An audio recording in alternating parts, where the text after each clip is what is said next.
if you look these functional groups, this is called basically carboxylic group, and this is basically called hydroxyl group here, OH, and this one is called epoxy group. Basically, in this video, we are going to explain the role of these functional groups.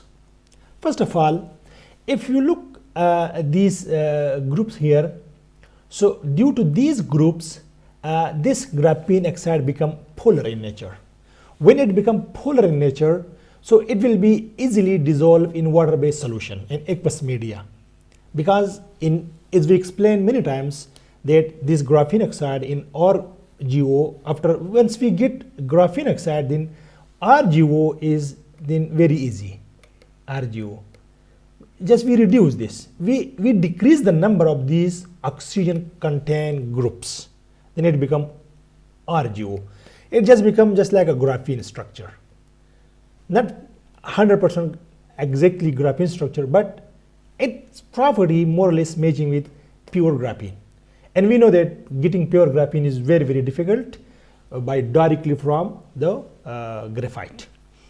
Now, these groups basically play very, very important role, as I explained here in case of, because we use this for electrode material, RGO, graphene oxide, for solar cells, for lithium-ion batteries, for sensors technologies, for all kind of materials. So there we have to use this in a form of solutions. So these groups help basically to dissolve with other media, to mix in solutions, right? And at the end of the video, I will further explain in case of lithium-ion battery. Now, for students, we must need to know that this carboxylic group basically mainly attached to the edge. If we make it two-dimensional, so it is located at the edge. Now the question is why it is at the edge. There is a deep chemistry, right? And these two other groups, the hydroxyl and the epoxy groups, basically it make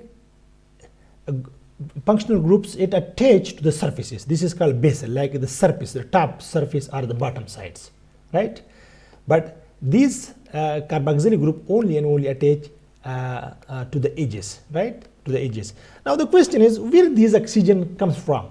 I study a lot of literature, and there are two big reviews, and they explain basically there is a hypothesis that this oxygen also can come from air. And also, if you look here, so basically we are oxidizing this graphite to graphite oxide and then graphene oxide. So we need to use some oxidizing agents here. So these are basically the material which help to oxidize the graphite to graphite oxide, and from graphite oxide then we get graphene oxide. So if you look these all solvents here, so there is oxygen available. You see here, if you look this one, hydrogen and oxygen is there. And if you look this solvent, there is also oxygen available. If you look this sulfuric acid, so there is also oxygen available. So basically the source of oxygen in these functional groups are basically the solvents. The solvents we use for to oxidize the graphite oxide from graphite and then to graphene oxide. So there is oxidizing agents, and those agents I explained, those contains oxygens. So these are basically the source of these groups, right? Now if you look here, this one I explained basically. If you look basically, these oxygen functional groups partially basically breaks the sp2 bonds. If you look here to the pure graphite, so the hybridization is basically between sp2 and sp2, right? This means that one s orbital make bond with the 2p here, and 2p orbitals in carbon. Basically graphite is basically carbon based material.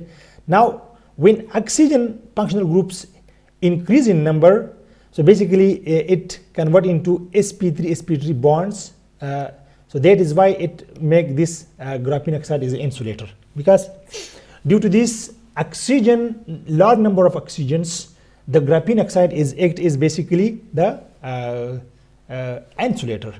So then this we can convert to RGO, that is the graphene, reduced graphene oxide, and that is basically a conductor or semiconductor later, right? Now look, this basic application of the lithium-ion batteries. These functional groups, as I explained, it helps to dissolve. It become polar. This was the one application that it become polar in nature, so it can dissolve easily in aqueous solution.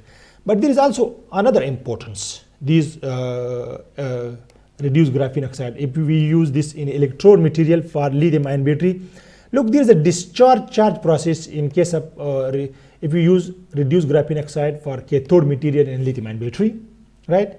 So these oxygen functional groups at surface as well as at edges, as we explained, can rapidly and reversibly capture more lithium ions. You see here.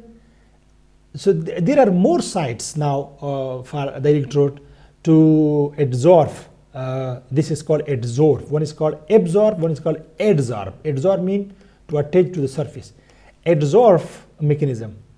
So this functionalized graphene basically is RGO exhibit higher energy density as compared to other material if we use for the cathode material of lithium-ion battery. Right, so this provide some additional sites from lithium-ion to adsorbs, because these are defects basically. These defects occur during the process of oxidation and reduction process. So there these groups are attached here, right? So this was basically this video. I explained to the students about the role. What is basically the role of these functional groups in case of graphene oxide or in case of reduced graphene oxide.